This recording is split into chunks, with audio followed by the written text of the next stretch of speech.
Hello friends, मैं हरिन प्रताप सिंह आप सभी लोगों का अपने इस एजुकेशनल चैनल पर स्वागत करता हूं। फ्रेंड्स, आज हम लोग इस वीडियो में क्लास 9th के लिए सामाजिक विज्ञान के अंतर्गत हम लोग आज अध्ययन करेंगे फ्रांसीसी क्रांति का, जो कि हिस्ट्री का टॉपिक है या जो हिस्ट्री के अंतर्गत आता है। तो आज हम लोग अध्ययन करेंगे फ्रांसीसी क्रांति का।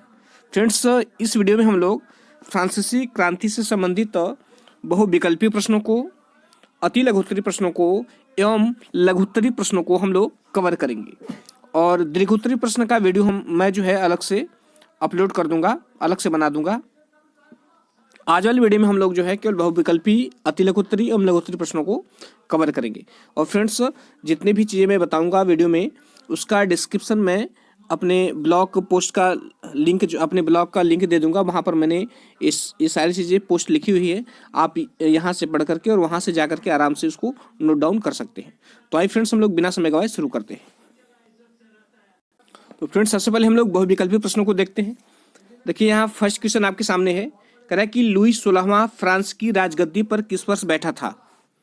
लुई 16वां फ्रांस की राजगद्दी पर किस वर्ष बैठा था? ऑप्शन है इसका 1774 ईस्वी में, 1775 ईस्वी में, ऑप्शन थर्ड है 1776 में, और फोर्थ ऑप्शन है 1777 ईस्वी में। तो बताइए इसमें कौन सा ऑप्शन सही है? तो फ्रेंड्स, लुई 16वां फ्रांस की राजगद्दी पर 1774 ईस्वी में बैठा था। कब बैठा था? 1774 ईस्वी में। तो इसका उत्तर होगा 1774 ईस्वी। नेक्स्ट क्वेश्चन इसमें पूछ रहा है कि मेरी एंटोनेट कौन थी? मेरी एंटोनेट कौन थी? फर्स्ट ऑप्शन है कि लुई 16वें की पत्नी थी। ऑप्शन ख है लुई 14वें की पत्नी थी। ऑप्शन ग है लुई 12वें की पत्नी थी। और ऑप्शन घ है लुई 10वें की पत्नी थी। तो बताइए फ्रेंड्स, मेरी एंटोनेट कौन थी? फ्रेंड्स, इसमें ऑप्शन सही होगा क। इसमें जो है ऑप्शन क सही होगा। मेरी एंटोनेट जो है वह लुई 16वें की पत्नी थी। किसकी पत्नी थी? लुई 16वें की पत्नी थी। नेक्स्ट क्वेश्चन है कि फ्रांस की प्राचीन संसद का क्या नाम था? फ्रांस की प्राचीन संसद का क्या नाम था? ऑप्शन क है नेशनल असेंबली। ऑप्शन ख है स्टेटस जनरल।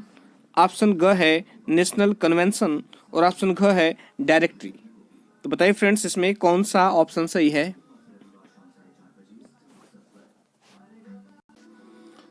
फ्रेंड्स, इसका ऑप्शन है स्टेटस जनरल। फ्रांस की प्राचीन संसद का नाम स्टेटस जनरल था। इसका उत्तर रहेगा स्टेटस जनरल। नेक्स्ट क्वेश्चन है, कह रहा है कि क्रांति के समय फ्रांस का राजा कौन था? क्रांति के समय फ्रांस का राजा कौन था? ऑप्शन क है लुई 14वां। ऑप्शन ख है लुई 15वां। ऑप्शन ग है लुई 16वां। और ऑप्शन घ है लुई 18वां। बताइए फ्रेंड्स, कौन सा ऑप्शन सही इसमें? फ्रेंड्स, क्रांति के समय फ्रांस का राजा जो है वह लुई 16वां था। कौन था? वह लुई 16वां था। तो ऑप्शन इसमें ऑप्शन ग सही है। नेक्स्ट क्वेश्चन है, पूछ रहा है कि फ्रांस की क्रांति का तात्कालिक कारण क्या था? फ्रांस की क्रांति का तात्कालिक कारण क्या था? ऑप्शन क है लुई 16वें की निरंकुशता। ऑप्शन ख है रिक्त राजकोष। ऑप्शन ग है दार्शनिकों की भूमिका। और ऑप्शन घ है स्टेटस जनरल का अधिवेशन। बताइए फ्रेंड्स, फ्रांस की क्रांति का तात्कालिक कारण क्या था? तो फ्रेंड्स, इसका आंसर है फ्रांस की क्रांति का तात्कालिक कारण जो था स्टेटस जनरल का अधिवेशन था। अर्थात इसमें ऑप्शन घ सही है। नेक्स्ट क्वेश्चन है, फ्रांसीसी क्रांति कब प्रारंभ हुई थी? फ्रांसीसी क्रांति कब प्रारंभ हुई थी? 1787 ईस्वी में, 1789 ईस्वी में, 1792 ईस्वी में और 1795 ईस्वी में। तो बताइए इसमें कौन सा ऑप्शन सही है? फ्रांसीसी क्रांति कब प्रारंभ हुई थी?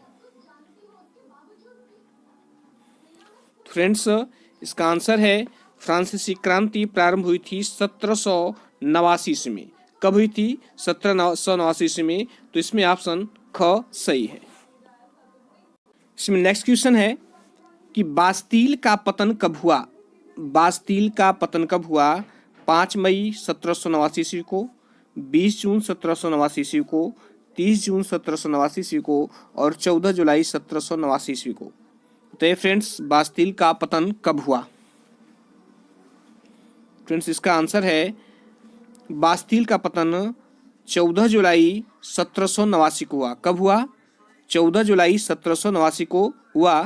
तो इसका राइट ऑप्शन है ऑप्शन घ। नेक्स्ट क्वेश्चन है, पूछा कि राजतंत्र का अंत करके फ्रांस को गणतंत्र कब घोषित किया गया। क्वेश्चन है, राजतंत्र का अंत करके फ्रांस को गणतंत्र कब घोषित किया गया। इसमें ऑप्शन है, पहला ऑप्शन है कि 10 सितंबर 1792 ईस्वी को, ऑप्शन ख है 18 सितंबर 1792 ईस्वी को, ऑप्शन ग है 10 सितंबर 1789 ईस्वी को और ऑप्शन घ है 21 सितंबर 1792 ईस्वी को। तो बताइए फ्रेंड्स इसमें कौन सा ऑप्शन सही है।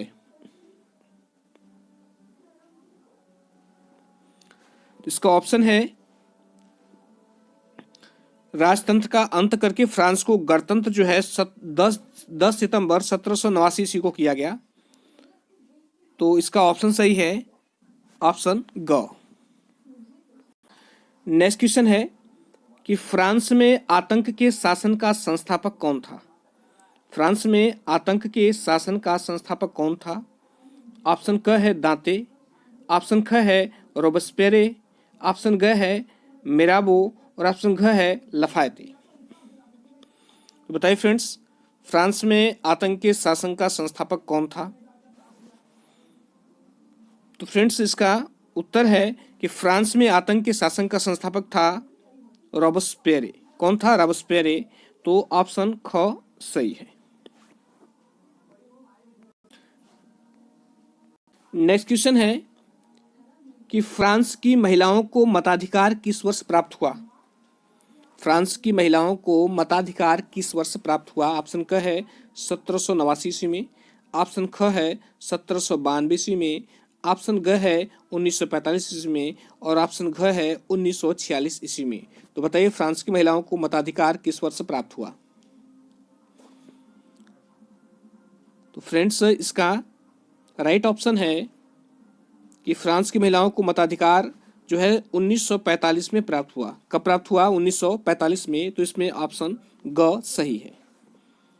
नेक्स्ट क्वेश्चन है, रूसो कौन था।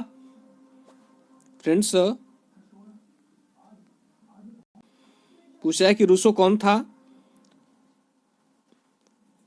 वैज्ञानिक था, दार्शनिक था, कवि था या चित्रकार था। रूसो जो है वैज्ञानिक था, दार्शनिक था, कवि था कि चित्रकार था। तो फ्रेंड्स इसका राइट ऑप्शन है कि रूसो जो था वह एक दार्शनिक था। क्या था? वह एक दार्शनिक था। तो इसमें ऑप्शन ख सही है। नेक्स्ट क्वेश्चन है कि महान दार्शनिक वॉल्टेयर ने किस देश की क्रांति को प्रभावित किया। पूछ रहा है कि महान दार्शनिक वॉल्टेयर ने किस देश की क्रांति को प्रभावित किया। अमेरिका की क्रांति को प्रभावित किया कि इंग्लैंड की क्रांति को प्रभावित किया, रूस की क्रांति को प्रभावित किया कि फ्रांस की क्रांति को प्रभावित किया। तो बताइए इसमें कौन सा राइट ऑप्शन है कि महान दार्शनिक वॉल्टेयर ने किस देश की क्रांति को प्रभावित किया। तो फ्रेंड्स इसका उत्तर है कि महान दार्शनिक वॉल्टेयर ने फ्रांस की क्रांति को प्रभावित किया। फ्रांस की क्रांति को प्रभावित किया। तो ऑप्शन फोर्थ सही है। नेक्स्ट क्वेश्चन है, नेपोलियन की वाटरलू युद्ध में पराजय हुई। नेपोलियन की वाटरलू युद्ध में पराजय हुई। ऑप्शन क है 1804 ईस्वी में, ऑप्शन ख है 1813 ईस्वी में, ऑप्शन ग है 1815 ईस्वी में और ऑप्शन घ है 1830 ईस्वी में। तो नेपोलियन की वाटरलू युद्ध में पराजय कब हुई। तो फ्रेंड्स इसका राइट उत्तर है कि नेपोलियन की वाटरलू युद्ध में पराजय जो है वह 1815 ईस्वी में हुई। कब हुई थी? 1815 ईस्वी में। तो इसमें ऑप्शन ग सही है। नेक्स्ट क्वेश्चन है, स्पिरिट ऑफ द लॉज किसकी रचना है। स्पिरिट ऑफ द लॉज किसकी रचना है। तो ऑप्शन है स्पिरिट ऑफ द लॉज जो है हॉब्स की रचना है कि लॉक की रचना है कि रूसो की रचना है कि मॉन्टेस्क्यू की रचना है? किसकी रचना है? फ्रेंड्स, इसका राइट ऑप्शन है कि स्पिरिट ऑफ द लॉज रचना है, ये मॉन्टेस्क्यू की रचना है। तो ऑप्शन घ इसमें सही है। नेक्स्ट क्वेश्चन है, द सोशल कॉन्ट्रैक्ट किसकी रचना है? द सोशल कॉन्ट्रैक्ट किसकी रचना है? बहुत महत्वपूर्ण है, कई प्रतियोगी परीक्षाओं में भी पूछा जाता है। बताइए फ्रेंड्स, ये हॉब्स की रचना है, लॉक की रचना है, रूसो की है कि मॉन्टेस्क्यू की है? यह किसकी रचना है? तो इसका राइट ऑप्शन है कि द सोशल कॉन्ट्रैक्ट जो है यह रचना है किसकी? ये रूसो की रचना है। तो इसमें ऑप्शन ग राइट ऑप्शन है।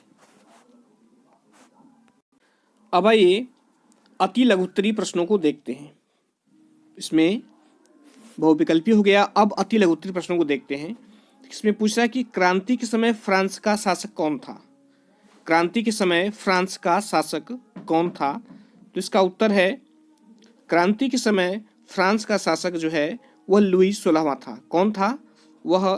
फ्रांस के समय क्रांति के समय फ्रांस का शासक जो है वह लुई 16वां था।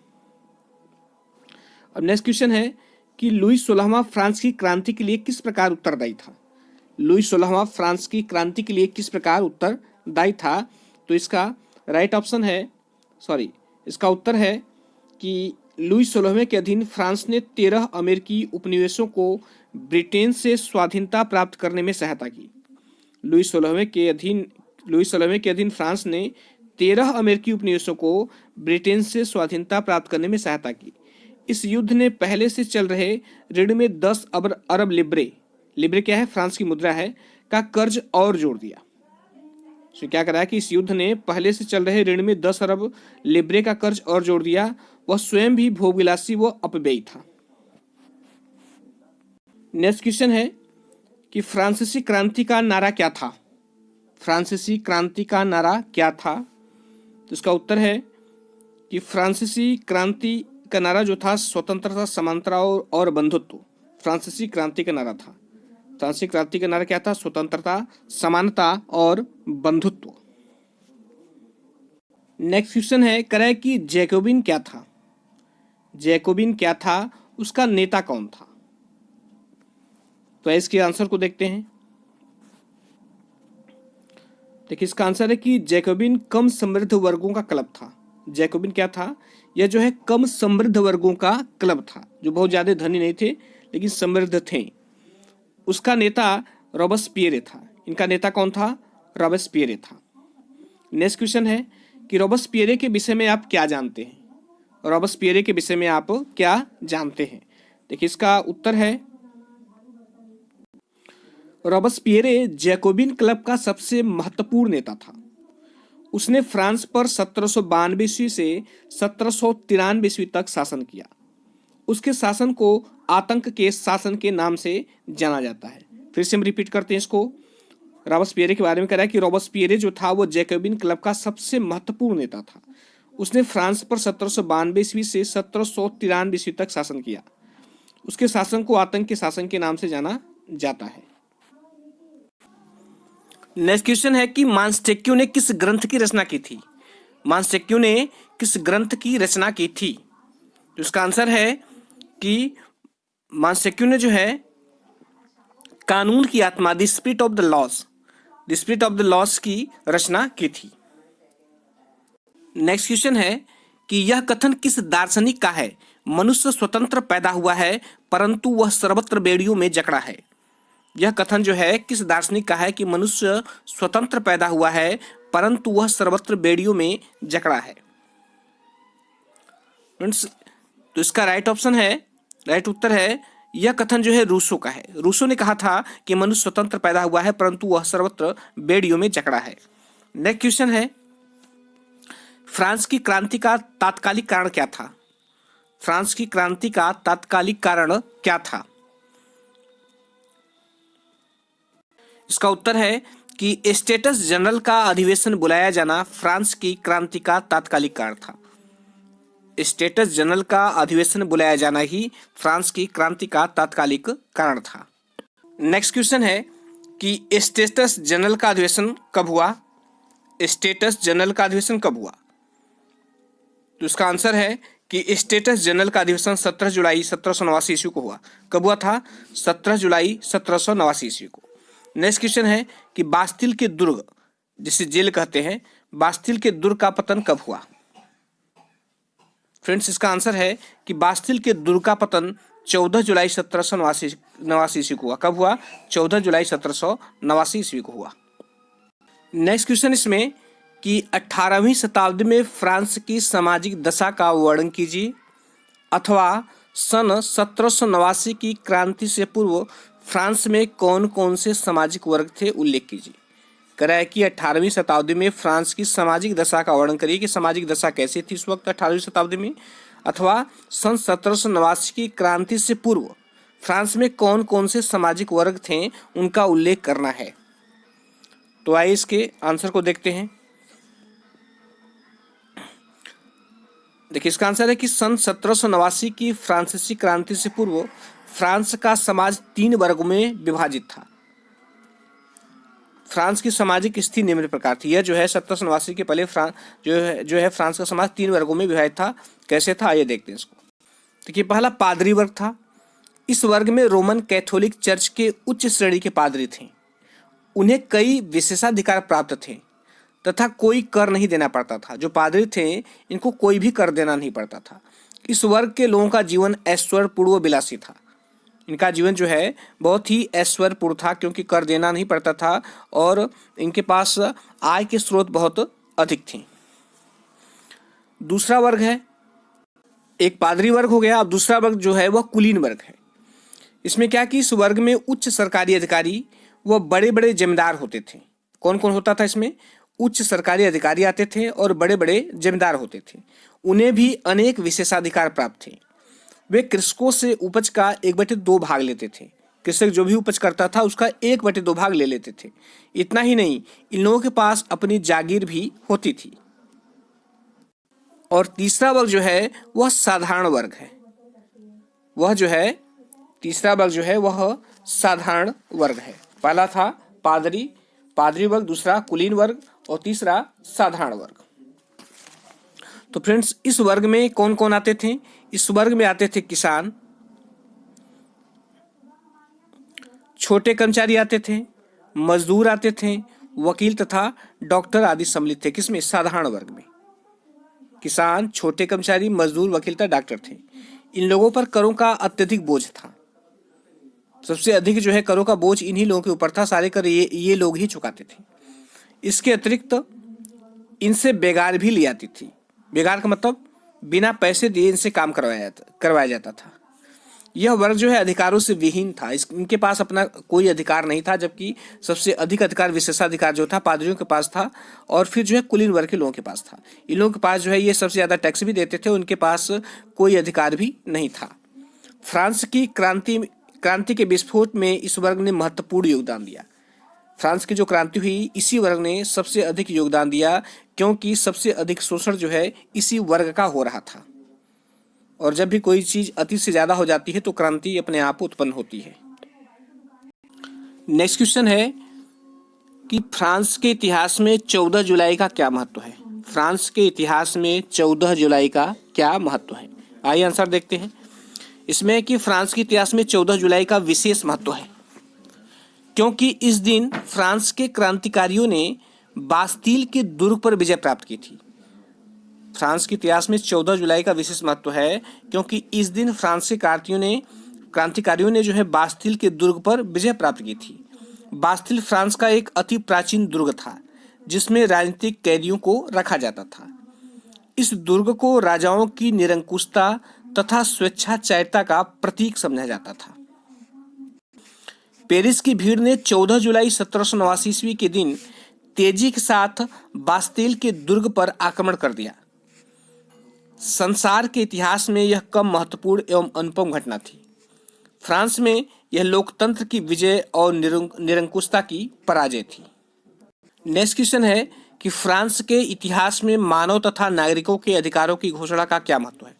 फ्रांस के इतिहास में मानव तथा नागरिकों के अधिकारों की घोषणा का क्या महत्व है? तो इसका आंसर देखते हैं। देखिए, इसका आंसर है कि राष्ट्रीय सभा ने 27 अगस्त 1789 ईस्वी को मानव तथा नागरिकों के अधिकारों की घोषणा की। कब किया? 27 अगस्त 1789 ईस्वी को, जो फ्रांस के इतिहास में अत्यधिक महत्वपूर्ण स्थान रखती है। इस घोषणा ने फ्रांस में राजा की निरंकुशता के प्रतीक मुद्रित पत्रों से वारंट करते हैं तरह की मुद्रित पत्रों को अवैधानिक घोषित कर दिया और जनता को भाषण, लेखन, प्रेस संबंधी तथा धार्मिक स्वतंत्रता प्राप्त हो गई। इस घोषणा की तुलना इंग्लैंड के जो है मैग्ना कार्टा की घोषणा से की जा सकती है। नेक्स्ट क्वेश्चन है कि व्यवस्थापिका सभा के प्रमुख कार्य बताइए। इसमें कह रहा है कि व्यवस्थापिका सभा के प्रमुख कार्य बताइए। व्यवस्थापिका सभा के प्रमुख कार्य क्या है? तो इसके आंसर को देखते हैं। इसका आंसर है कि व्यवस्थापिका सभा 1791 और 1792 ईस्वी के प्रमुख कार्य निम्नलिखित हैं। पहला क्या है कि प्रवासी सामंतों को वापस लौटाने हेतु एक अधिनियम पारित किया गया।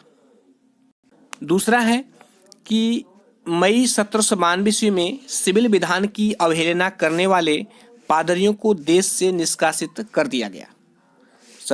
मई 1792 ईस्वी में सिविल विधान की अवहेलना करने वाले पादरियों को देश से निष्कासित कर दिया गया।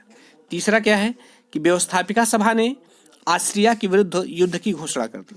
व्यवस्थापिका सभा ने ऑस्ट्रिया के विरुद्ध युद्ध की घोषणा कर दी।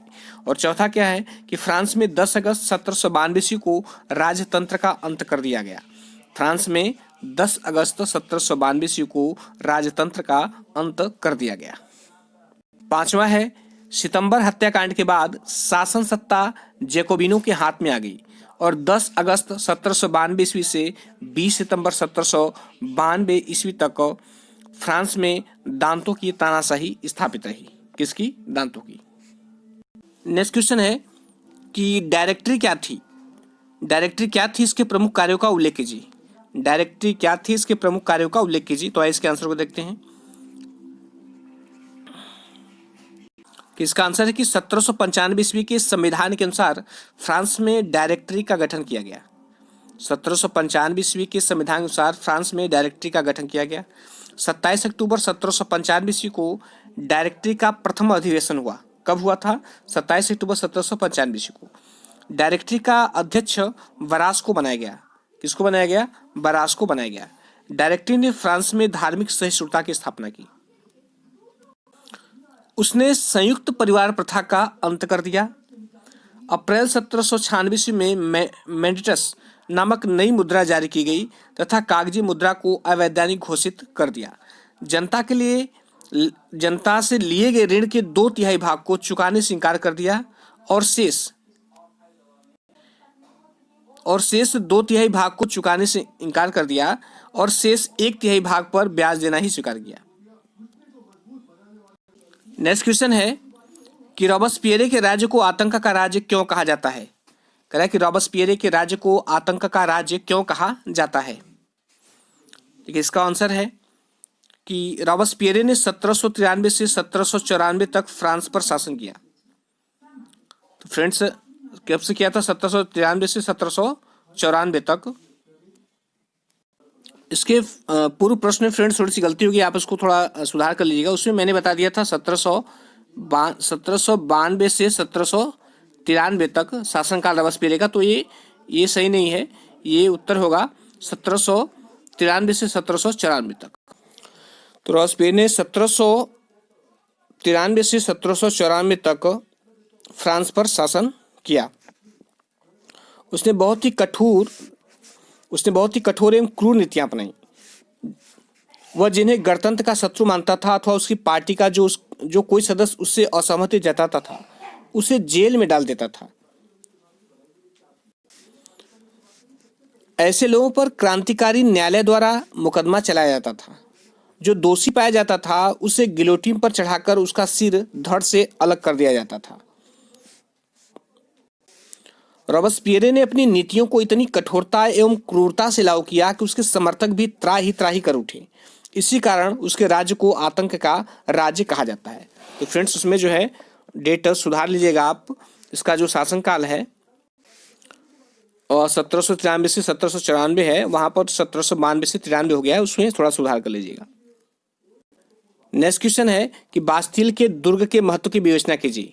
बास्तिल के दुर्ग के महत्व की विवेचना कीजिए। तो इसके उत्तर को देखते हैं। देखिए, इसका उत्तर है कि पेरिस के पूर्वी भाग में स्थित बास्तिल एक दुर्ग था। पेरिस के पूर्वी भाग में स्थित बास्तिल एक दुर्ग था।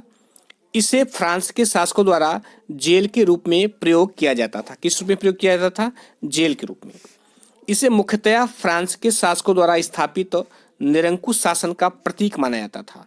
यह जो था बास्तिल का दुर्ग, यह निरंकुश शासन का प्रतीक था यह, क्योंकि इसमें बहुत सारे अत्याचार होते थे। फ्रांस की जनता ने सम्राट के अत्याचारों से दुखी होकर 14 जुलाई 1789 ईस्वी को बास्तिल के दुर्ग को घेर लिया। इसमें कह रहा है कि फ्रांस की जनता ने सम्राट के अत्याचारों से दुखी होकर 14 जुलाई 1789 ईस्वी को बास्तिल के दुर्ग को घेर लिया और उसके द्वार तोड़कर सभी कैदी को स्वतंत्र कर दिए। इस घटना से फ्रांस में निरंकुश शासन का अंत हो गया और राजनीतिक शक्ति विधानमंडल के हाथ में आ गई। नेक्स्ट क्वेश्चन है, कह रहा है कि नेपोलियन बोनापार्ट के विषय में आप क्या जानते हैं? नेपोलियन बोनापार्ट के विषय में आप क्या जानते हैं? तो आइए आंसर देखते हैं। देखिए, आंसर है कि 1789 ईस्वी की फ्रांसीसी क्रांति का एक परोक्ष परिणाम नेपोलियन बोनापार्ट का उदय था। क्या कह रहा है कि 1789 ईस्वी की फ्रांसीसी क्रांति का एक परोक्ष परिणाम नेपोलियन बोनापार्ट का उदय था। नेपोलियन ने फ्रांस की राजनीतिक व आर्थिक अस्थिरता का लाभ उठाकर सेना की मदद से सत्ता पर अधिकार कर लिया। नेपोलियन ने क्या किया कि फ्रांस की राजनीतिक व आर्थिक अस्थिरता का लाभ उठाकर, जो राजनीतिक और आर्थिक अस्थिरता उत्पन्न हुई उसका लाभ उठाकर सेना की मदद से सत्ता पर अधिकार कर लिया। उसने 1804 ईस्वी में स्वयं को फ्रांस का सम्राट घोषित कर दिया। कब किया था? 1804 ईस्वी में। उसके रूसी अभियान ने उसकी शक्ति को ध्वस्त कर दिया। सन 1815 ईस्वी में वाटरलू के मैदान में वह अंग्रेज सेनानायक आर्थर वेलेस्ली से बुरी तरह पराजित हुआ। उसे बंदी बनाकर सेंट हेलेना द्वीप में निर्वासित कर दिया गया। कालांतर में नेपोलियन की वहीं पर मृत्यु हो गई। फ्रेंड्स, इस लेसन का फ्रांसीसी क्रांति का बहुविकल्पीय प्रश्न, अति लघुत्तरीय प्रश्न, लघुत्तरीय प्रश्न तीनों कंप्लीट हुआ। केवल इसमें दीर्घोत्तरीय प्रश्न बचा हुआ है, उसको भी किसी दिन वीडियो में मैं उसको सेंड कर दूंगा और इसका लिंक जो है मैं डिस्क्रिप्शन में दे दूंगा। आप मेरे ब्लॉग पर चलिए, वहां से प्रश्न को आप नोट डाउन कर सकते हैं। उसमें सभी जो है बहुविकल्पी, अति लघुत्तरीय, लघुत्तरीय और दीर्घोत्तरीय प्रश्न वहां पर हैं। तो फ्रेंड्स, वीडियो देखने के लिए बहुत बहुत धन्यवाद और यदि अच्छा लगा हो तो लाइक, सब्सक्राइब और शेयर कर दीजिएगा। Thank you.